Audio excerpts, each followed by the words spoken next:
You ask Tiger to solve. This deals with linear equations with one unknown. The final result is x equals 3/2. Let's solve it step by step. Simplify the expression. Group like terms. Simplify the arithmetic. Group all constants on the right side of the equation. Add 6 to both sides. Simplify the arithmetic.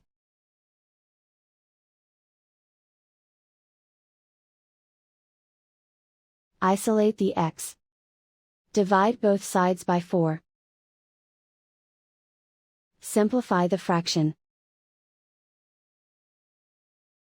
Find the greatest common factor of the numerator and denominator. Factor out and cancel the greatest common factor.